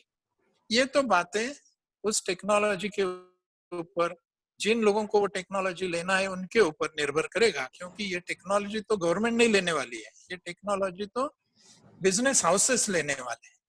तो उसका mode of operation, modus operandi different हो सकती है, लेकिन टेक्नोलॉजी तो लेना ही पड़ेगा। और यदि हम वो टेक्नोलॉजी ले जिससे एग्रीकल्चर एंड एमएसएमई को फायदा हो, मुझे लगता है वो टेक्नोलॉजी ज्यादा चलने वाली है। फॉर एग्जाम्पल इलेक्ट्रिसिटी देना है सब जगह, तो मुझे लगता है इलेक्ट्रिसिटी डिस्ट्रीब्यूशन की कॉस्ट वसूल करना ये एक बहुत डिफिकल्ट काम है।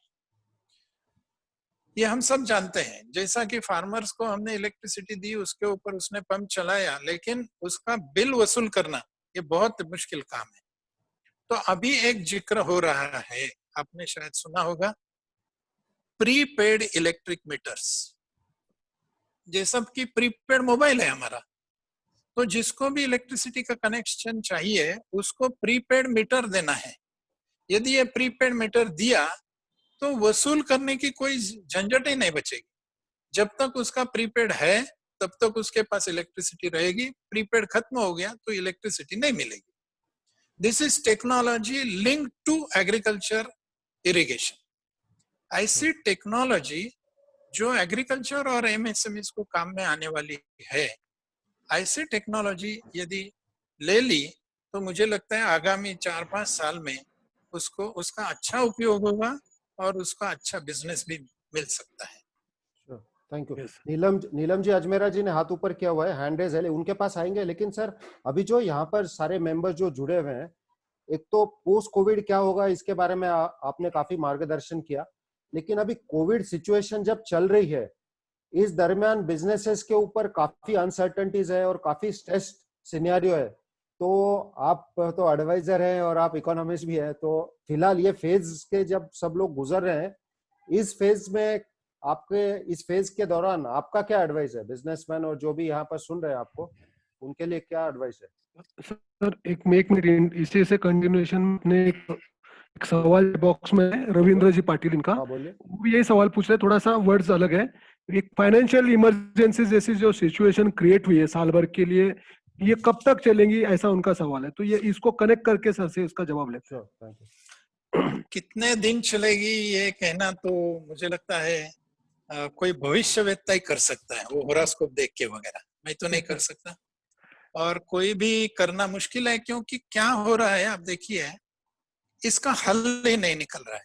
उसके ऊपर कोई औषधि नहीं आ रही है और कोई इनैकुलेशन भी नहीं आ रहा है। जो भी कोई ट्राई कर रहे हैं वो कहते हैं कि 6 महीने में आएगा, साल भर लगेगा उसकी टेस्ट करने के लिए। तो इसको तो थोड़ा ज्यादा समय लगने वाला है ऐसा दिखाई दे रहा है। और दूसरी बात यह है कि अनसर्टेनिटी इतनी ज्यादा है, जैसा मैंने बताया कि यदि चीन ने ऐसा कुछ स्टेप ले लिया कि they disconnect their yuan with US dollar, तो बहुत बड़ी हलचल मच जाएगी। If they start selling US treasury securities, बहुत बड़ी हलचल मच जाएगी। If Trump takes any decision otherwise, बहुत बड़ी हलचल मच जाएंगी। और जिसकी जिक्र सब टीवी के चैनल पर हो रही है, Trump can take any decision and another third world war में स्टार्ट। तो ये कब तक चलेगा ये बताना बहुत मुश्किल बात है। उस समय हम क्या कर सकते हैं, इसके बारे में कुछ 2-4 बातें मैं बता सकता हूँ, वो मैं बताता हूँ। पहली बात तो ये है, एक बात ध्यान में रखनी चाहिए, आज के जो पैकेज गवर्नमेंट ने डिक्लेयर किया है, वो पैकेज में बेस है कर्जा लेने का। You will be getting easily loans with lesser interest, with government guarantee, with less mortgage, with no processing fees. तो ये सब जो फैसिलिटीज दी गई है वो लोन के लिए है, उसने उसमें कुछ भी ऐसा दे दिया नहीं है which is not to be repaid. ये एक बात ध्यान में रखनी चाहिए. तो दो बातें हो सकती है. पहली बात क्या होती है, चलो मिल रहा है ले लेंगे, बाद में देखेंगे क्या करना है. मुझे लगता है this is not the time of thinking in this way. ले लेते हैं तो उसका उपयोग क्या करना है, because loan is a liability and unless you create the asset against the liability, that loan is going to be a very big burden in days to come because there is uncertainty of your revenue. हम loan कब ले सकते हैं, जब हमारा revenue certain है, हमारा income certain है, हमारी रीपेमेंट कैपेसिटी हमको मालूम है. लेकिन अभी हमारी रीपेमेंट कैपेसिटी कितनी होगी, रेवेन्यू कितना होगा, ये हम जानते ही नहीं है. तो रीपेमेंट की जिम्मेदारी और बढ़ा के लेना without creating an asset is a very wrong decision. अभी आप कहेंगे कि बिजनेस तो जिंदा रखना है, लिक्विडिटी नहीं है तो लोन तो लेना पड़ेगा. तो जब मैं कहता हूं एसेट क्रिएट करना है, उसमें labour is also an asset.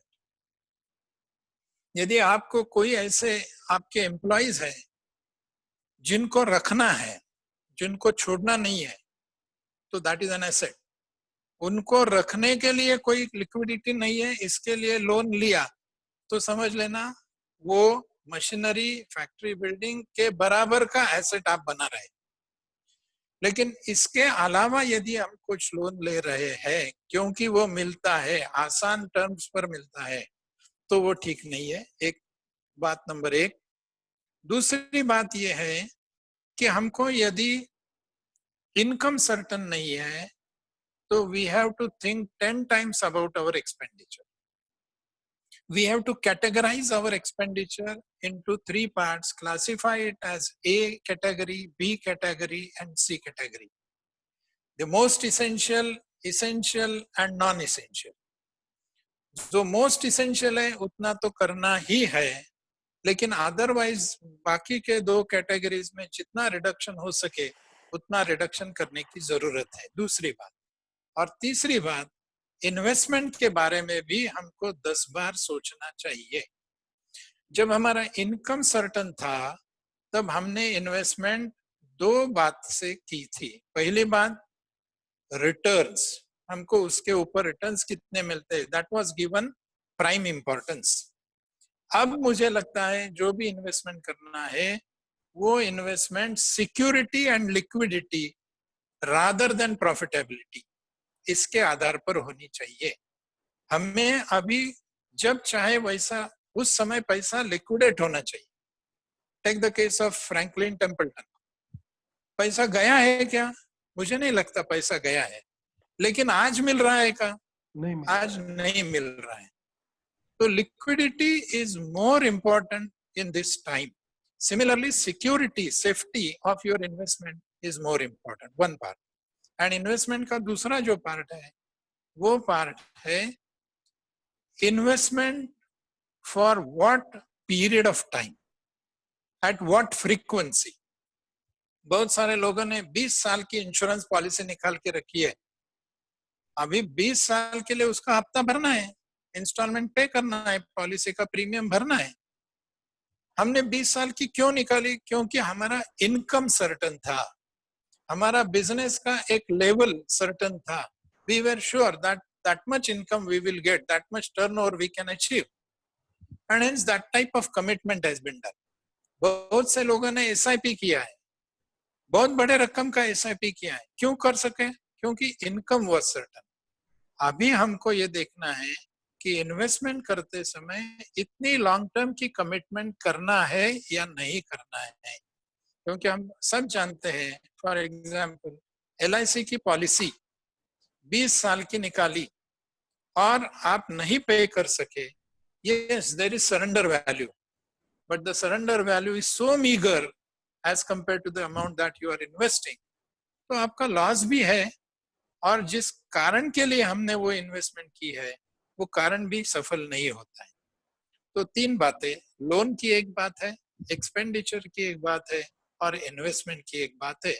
इन तीन बातों की ओर ध्यान दिया तो मुझे लगता है इस कठिन समय में बाहर आना थोड़ा सा आसान हो सकता है। मैंने यूज किया है वर्ड थोड़ा सा, वो तो आसान नहीं है, लेकिन what we can do best is this, that is what I feel. जी, तो थैंक यू सर। काफी हाँ, लोगों ने हैंड रेज किया है। Sandeep ji, over to you. Sandeep हाँ, एक नीलम जी अजमेरा है, आप उनको अनम्यूट कीजिए, उनका सवाल वो डायरेक्टली पूछेंगे सर से। आकाश जी, आप उनको अनम्यूट कर सकते हैं। वो शायद से चले गए, वो मिल नहीं अच्छा रहे। ठीक है। नेक्स्ट है एक रमाकांत जी पारिक पारिक है कोई, एक बार उनको देखिए, उनका अनम्यूट हाँ, करके क्या ये सवाल है। अनम्यूट हो गया। पूछिए पारिक साहब, आप क्वेश्चन। पारिक साहब आपका सवाल पूछिए। हेलो पारिक हाँ साहब। नमस्कार। हाँ हाँ आ रही है, आवाज आ आ रही रही है, पूछिए। है? रमाकांत पारिक हूँ, चार्टर्ड अकाउंटेंट, मीरा रोड से बोल रहा वाह हूँ। वाह, वेलकम वेलकम सर। वेलकम। हाँ डॉक्टर साहब, हमारे यहाँ जो थोरियम के डिपॉजिट्स हैं, we have got world 60% thorium deposit. हमारे यहाँ जो अभी अहमदाबाद में जो 5 साल पहले जो हाइड्रोजन टेक्नोलॉजी जो आई थी, सेल टेक्नोलॉजी, उसके बाद में हमारे यहाँ जो एक्सप्लोरेशन चल रहा है ऑयल का, ये जो प्लेस है उसके उसके किनारे किनारे पे जो तेल मिल रहा है सब जगह, इंडोनेशिया में भी फाइंड आउट हो गया है। ये सब आवाज चली गई आपकी। आपकी आवाज क्लियर नहीं आ रही पारिक साहब। हेलो। ऑयल एक्सप्लोरेशन का समझ गए हम। अभी अभी आ रही है? हाँ ठीक हाँ, से, हाँ हाँ अब आ रही है। हाँ बोलिए ना। Hello hello. उनका वॉइस ब्रेक हो रहा है शायद से। वॉइस ब्रेक हो रहा है, रेंज का इश्यू है। ठीक है सर, तब तक एक अगला सवाल हमारी टीम की तरफ से। बिलकर सरांना ते माहिती आहे ना, प्रश्न समजलाय का? सर मला आपण ऑइल एक्सट्रॅक्शन पर्यंत ऐकू आलं, त्याच्या पुढे त्यांचा प्रश्न कळला नाही। त्यांनी हॅलो। हा ठीक आहे, आपण पुढे जाऊया। Yes sir. सर एक म्हणजे माझा एक प्रश्न आहे, सगळ्यांना जो भेडसावतोय सध्या, म्हणजे मैं हिंदी में बात करता हूँ बोलिए बोलिए। सर। मैंने भी सवाल हिंदी में बात करने जी, की आपने कोशिश बहुत की है। 100% आपने बहुत अच्छे से समझाया। आपकी बात जो आपने जो शुरू किया, मतलब उसको एंड कर लाके कंक्लूजन पर जहां तक लायक, तो हर सारी चीजें क्लियर हो गई, डाउट्स क्लियर हो गए। चाइना क्या कर सकता है उसका अंदाजा आ गया। सर भारत सरकार की तरफ से जो ये अपॉर्चुनिटी क्रिएट हुई है बहुत बड़ा, हर कंट्री अभी सोच रही है चाइना से बाहर निकलना है, और बाहर निकलने के बाद में वो अपनी कंट्री स्पेसिफिक पॉलिसी बनाएंगी। बट कहीं ना कहीं तो इंडस्ट्री, मतलब वहां से जो बिजनेसेस शिफ्ट होंगे, जो मैन्युफैक्चरिंग जो वहां पे हो रही थी, वहां पे जो कंसंट्रेशन हुआ था, जिसकी वजह से आज चाइना लोगों को ब्लैकमेल कर रहा है, एक प्रकार से धमकी दे रहा है, तो उसका इंडिया को क्या फायदा होने वाला है? और गवर्नमेंट ऑफ इंडिया की तरफ से अभी तक तो कोई भी ऐसा बड़ा प्रोजेक्ट इंडिया में आ रहा है, ऐसा कुछ सुनने में नहीं आ रहा है। तो आपके कुछ जानकारी में कुछ ऐसी बातें हैं, या आपको कुछ लग रहा है कुछ हम लोग बेनिफिट लेने के काबिल है, सक्षम है, गवर्नमेंट भी उसके लिए कुछ कर रही है? 5-7 प्रोजेक्ट तो आ गए हैं, ये पब्लिश भी हो गए हैं, कौन कौन से प्रोजेक्ट आ गए हैं, और गवर्नमेंट ने कोई जगह भी रिजर्व करके रखी है, और वो अनाउंस भी किया है कि ये इस जगह पर आपको जमीन मिल जाएंगी और आप यहाँ आकर प्रोडक्शन कर सकते हैं। जापान ने बहुत बड़ा एक पैकेज अपने इंडस्ट्री को दिया है। जो जापानीज इंडस्ट्री चाइना में है, वो यदि शिफ्ट करना चाहते हैं तो दे आर अफ्रेड चाइना उनको उनकी कैपिटल इन्वेस्टमेंट इमीडिएटली लिक्विडेट करके नहीं देगा शायद। तो इसलिए उनको जापान की गवर्नमेंट ने बहुत बड़ा पैकेज देके कहा है कि आप वहां से निकलो, जहां जाना चाहते हो जाओ, और वहां अपना यूनिट स्टार्ट करो। उसके लिए जो भी आपको आर्थिक मदद लगेगी वो इस पैकेज से दी जाएगी। US is also saying the same thing, and government of India is trying to get these countries invited in our country. तो ये इसके ऊपर प्रयत्न तो हो रहे हैं, लेकिन आप सब जानते हैं कि जिसको इन्वेस्टमेंट करना है, जिसको यूनिट डालना है, उसके कुछ खुद के पैरामीटर्स रहते हैं। उस पैरामीटर्स में यदि बैठता है तो आएगा, नहीं तो वो और कुछ कंट्री ढूंढेगा। जैसा हमने देखा है कि इंडोनेशिया में कोई यूनिट्स जा रहे हैं, वियतनाम में कुछ यूनिट जा रहे हैं। अभी वैसे देखा जाए तो इंडिया और ये दो कंट्रीज की कंपैरिजन की तो India is much better than these two countries, but still those who want to establish the units, they feel better in Vietnam and Indonesia. तो ये तो दोनों के ऊपर निर्भर है, जिसको यूनिट डालना है उसको डिसाइड करना है। हम क्या कर सकते हैं? At the most we can offer some concessions, we can offer some infrastructure, that's all. इसके आगे तो हम कुछ नहीं कर सकते। और मुझे तो लगता है और एक भी निगेटिव पार्ट है, और वो निगेटिव पार्ट इस पैकेज में है जो मैंने बताया। We will be giving more thrust on agriculture and MSMEs. ये यदि लोगों को अच्छी तरह से समझ में आ गया तो big organisations, big manufacturing units probably may think 2 times before they come to India. Okay sir, एक दो लोग अभी मतलब जिन्होंने हाथ ऊपर किया है तो उनके सवाल लेते हैं। और आपका जो सेशन चल रहा है ऐसा लगता है कि ये चलता ही रहे, but there is some limitation. आप भी कंटिन्यूअस बात कर रहे हैं, बीच में एक ही मतलब एक घुट पानी पिया आपने, तो हम आपका पिया नहीं, बिल्कुल नहीं पिया अभी तक मैंने ऐसा मुझे लगा। सर आप पानी पी लीजिए, मैं तब तक नहीं नहीं, ठीक अगले है ठीक है, कोई जी कोई प्रॉब्लम हाँ नहीं है। जी, कोई प्रॉब्लम। रविंद्र जी पाटिल सर आपको अभी आप अगला सवाल कीजिए। हेलो, हाँ हाँ बोलिए मेरे आवाज आ रही? बोलिए यस सर, बोलिए। यस। गोयलकर सर नमस्ते। मैं आपका नमस्ते। बड़ा फैन हूँ, बहुत बार आपको मिला भी हूँ। मेरे 3 क्वेश्चंस है। वन इज हम एक एक लेके जाएंगे। ओके, ठीक है। One is for financial emergency. Will this government go for financial emergency for at least 1 year? This is my first question. Okay, बहुत अच्छा प्रश्न है। और ये अच्छा इसलिए है कि इन्होंने खाली अपना बिजनेस नहीं देखा है, पूरे देश की अर्थव्यवस्था का कोई जिक्र किया है। फाइनेंशियल इमरजेंसी लाने की स्थिति, पहले मैं उसका जवाब देता हूँ और फिर बाद में उसका रीजनिंग देता हूँ। फाइनेंशियल इमरजेंसी लाने की स्थिति भारत में आज नहीं है, बिल्कुल ही नहीं है, कुछ परसेंटेज में भी नहीं है। मुझे लगता है मेरा आंसर तो बिल्कुल क्लियर हो गया होगा बाय दीज वर्ड्स। क्यों नहीं है? Right.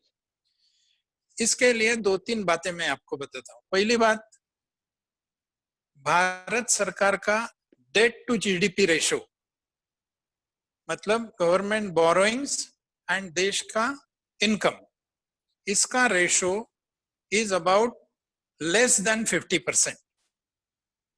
तो जिस देश में बोरोइंग्स कम है उस देश के लिए फाइनेंशियल इमरजेंसी की जरूरत होने की जरूरत नहीं है।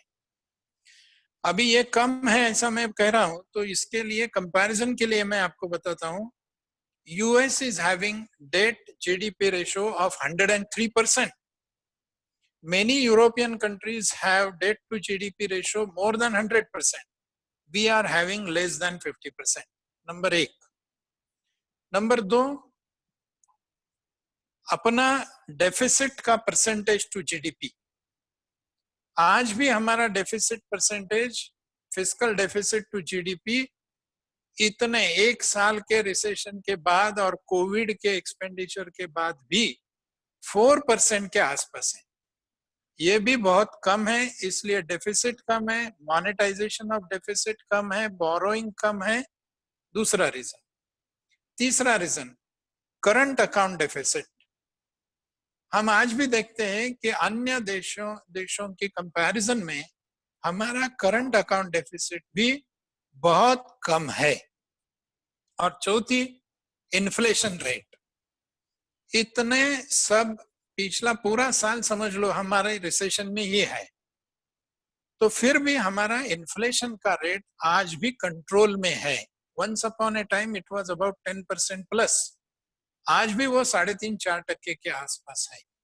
तो ये 4-5 इंडिकेटर्स हमको बताते हैं कि there is no need of any financial emergency for India. Okay, right, sir. Thank you so much. उसके ही in line, second question. Because of this situation, I feel a lot of small unit MSME, may go for NPA or sick, they will become sick units. So how to control this and what government will do towards this? NPA होने वाले हैं ये तो कोई बताने की मतलब economist की जरूरत नहीं है. सही. एनपीए होने वाले हैं, वो पोस्टपोन कर रही है आरबीआई, वो भी हम सब जानते हैं. मोरेटोरियम दे रही है और रीशेड्यूल करने को बोल रही है. तो these are all the ways to postpone, और ये करना भी चाहिए. ऐसे आज सिचुएशन है, पैनिक नहीं होना चाहिए इकोनॉमी में, और लोगों को भी बदनाम नहीं करना चाहिए कि आप एनपीए हो गए, आप एनपीए हो गए, आपने रिपे नहीं किया. ये भी नहीं होना चाहिए. इसलिए जो कर रहे हैं postponement of recognition of NPA, वो तो जरूरी बात है. लेकिन यदि इकोनॉमी उठती है, और ये उठेगी not because of exports but because of domestic demand. आज भी देश में जो पॉपुलेशन है उसके लिए डिमांड है ही, और ये डोमेस्टिक डिमांड अच्छी है. प्रॉब्लम आने वाला है चाइना को, because Chinese economy is export oriented. Indian economy is not export oriented. Please note this. We mainly depend on domestic demand. तो इसलिए थोड़े समय के बाद, maybe 2 quarters or 3 quarters, demand will take its own shape again. May not be of luxury products, but may be of essential commodities, necessities and comforts.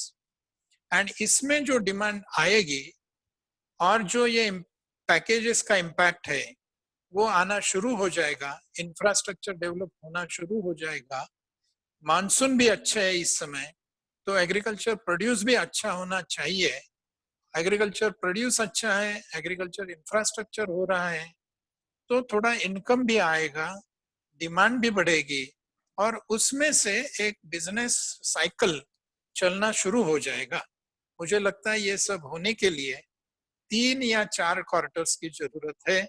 1 साल तो ऐसा ही जाने वाला है. तब तक कुछ ना कुछ एनपीए रिकॉग्निशन के लिए पोस्टपोनमेंट होती रहेगी. कुछ ना कुछ सपोर्टिव मेजर गवर्नमेंट और आरबीआई देती रहेगी. इसके लिए मुझे कोई संदेह नहीं है. Thank you, sir. Thank you. Third and last question, sir. Okay. जो संदीप जी ने क्वेश्चन पूछा था about the China and the withdrawal from China. So many industries are coming out of China. So is it really going to affect China? अभी affect करना हमको सोचना पड़ेगा in short term and in long term. Short term में तो कुछ फर्क पड़ने वाला नहीं है. चाइना का इंफ्रास्ट्रक्चर इतना बड़ा है, इतना अच्छा है, कि उस इंफ्रास्ट्रक्चर के आधार पर, on the strength of that infrastructure, China is going to rule the industry for some more period. That is going to happen. क्योंकि ये इंफ्रास्ट्रक्चर अन्य देश में उपलब्ध करना, इसके लिए कोई समय लगने वाला है. एक बात. दूसरी बात ऐसी है कि हमारी डिपेंडेंसी इतनी है चाइना के ऊपर कि we cannot run our normal industrial units without help of China. तो शॉर्ट टर्म के लिए तो चाइना स्ट्रांग रहने वाली ही है. लेकिन जब तक चाइना डोमेस्टिक डिमांड नहीं बढ़ाती है, तब तक ये एक्सपोर्ट ओरिएंटेशन, उसका जो मॉडल है डेवलपमेंट का, वो लॉन्ग टर्म में काम नहीं करने वाला है. That is for sure. और दूसरी बात, पूरा विश्व जब चाइना से लेता था तब चाइना बढ़ गया. अब यदि विश्व ने डिसाइड किया कि हमको इसके ऊपर रोक लगाना है, कम करना है, बंद नहीं हो सकता शॉर्ट टर्म में, लेकिन कम हो सकता है, तो ये यदि पूरे विश्व में शुरू कर दिया गया तो चाइना की इकोनॉमी अफेक्ट होने वाली ही है. और पूरा विश्व अब चाइना के ऊपर नाराज है, ये तो हम सब जानते हैं. इसलिए थोड़ी बहुत 1%-2% क्यों न हो, लेकिन चाइना दुनिया के मन से उतर है. उसका इफेक्ट ट्रेड पर, इंडस्ट्री पर होने वाला ही है. ऐसे 3-4 घटक यदि हमने कंसिडर कर लिए, तो in short term probably China may take benefit, because everywhere there is recession, everywhere there is loss of death or loss of lives. and because of that people will be dependent on China for some time, but in days to come, in medium and long term, China is going to face the problem. Thank you, sir. Thank you, Jito team. Thank you very much. Thank you sir. There are Sandeep so ji, हाँ संदीप जी, ये कितने time चलाना है वो आप नहीं decide करिए. नहीं सर, एक और है पुखराज जी पोरवाल जो जिन्होंने हाथ ऊपर किया है. मुझे लगता है एक चांस उनको देते क्योंकि ये बाहर से जुड़े हैं, नासिक के नहीं है, तो एक चांस देना ऐसा अगर आपकी दे इजाजत हो. दीजिए, दे दीजिए. ठीक है, तो एक सवाल उनसे पूछा जाए. पोरवाल जी आपका सवाल पूछे, आपको अनम्यूट किया गया है. मेरा सवाल ये है कि एमएसएमई को जो लोन मिलने वाला है उसका आधार जो गत साल से प्रैक्टिस चालू है उसके कुछ डिफरेंस में आएगी. अदरवाइज मैंने पूरे साल लास्ट ईयर एक लोन के लिए प्रयत्न किया था, परंतु कोलेटरल और उसके सिवा कुछ मिलता नहीं है. वो बातें जरूर करते हैं that we want to give you, परंतु लास्ट में they pull their hand behind.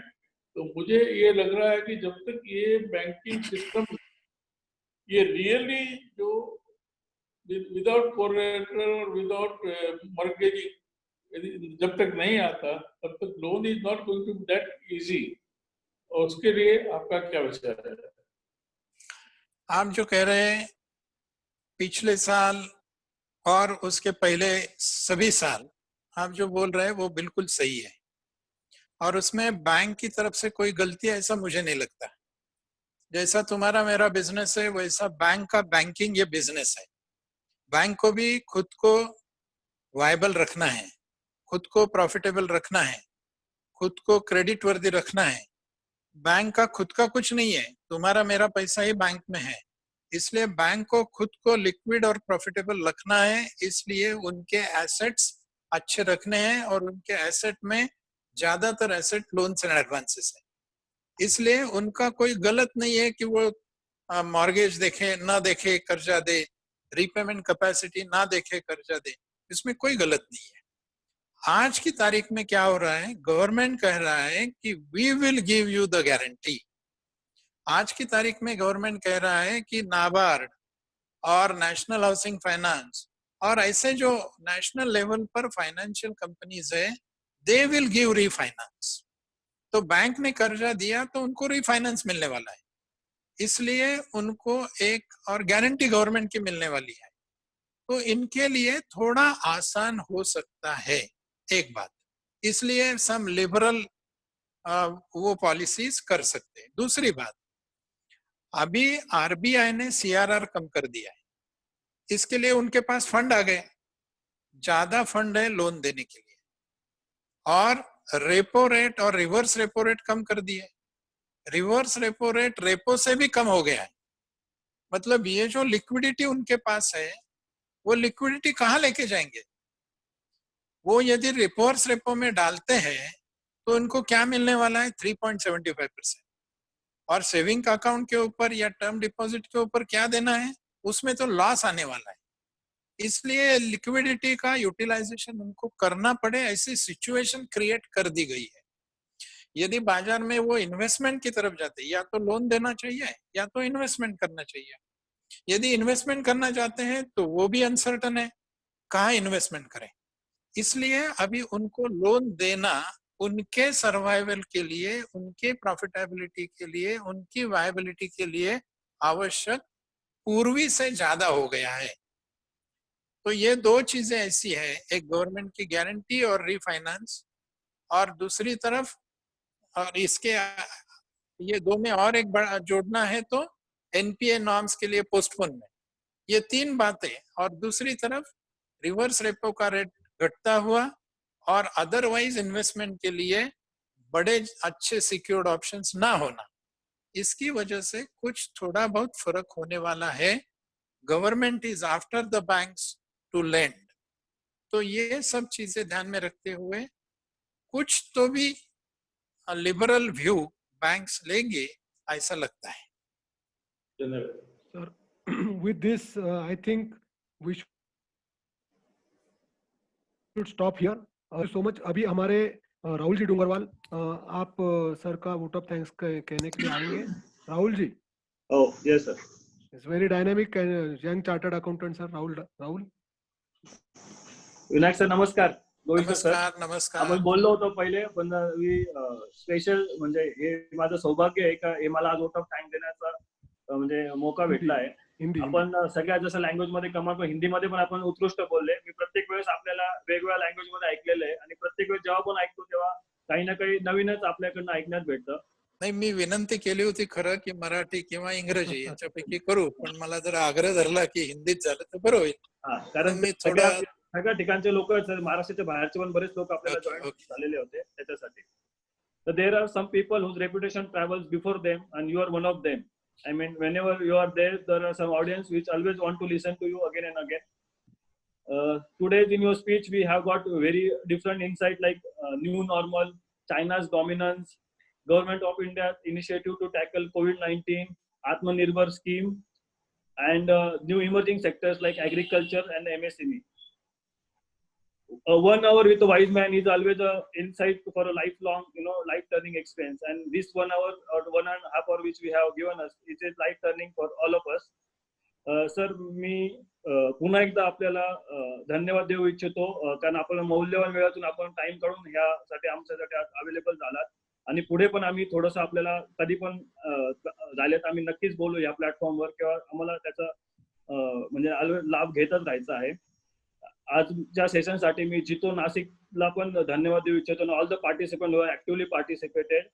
Also जे आमचे जितोचे चेअरमन आहेत सांजीलालजी बाफना सर, सतीशजी हिरन सर जे सेक्रेटरी आहेत, अजयजी बोरा आणि संदीपजी पाडे, ऑल द झूम कमिटी मेंबर्स, त्यांचं सुद्धा धन्यवाद. आणि मोस्ट इम्पॉर्टंटली जे आजचे आमचे पार्टिसिपंट आहेत ज्यांनी ऍक्टिव्हली पार्टिसिपेट केलं त्यांचं सुद्धा विशेषतः धन्यवाद. Thank you very much sir. I can conclude this meeting by saying की एक्सपिरियन्स स्पीक, अनुभव हा बोलतो. Thank you sir.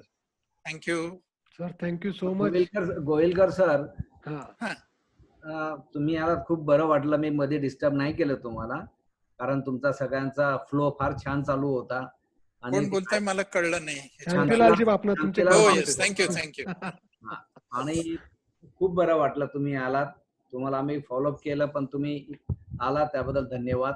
म्हणजे मी वैयक्तिकरित्या तुमचा धन्यवाद करतो sir. Thank you very much. Thank you so much sir. Okay. Yes sir. With this, we shall we conclude now? Yes sir. Yes, sir. Thank you, sir. Thank you so much. Thank you.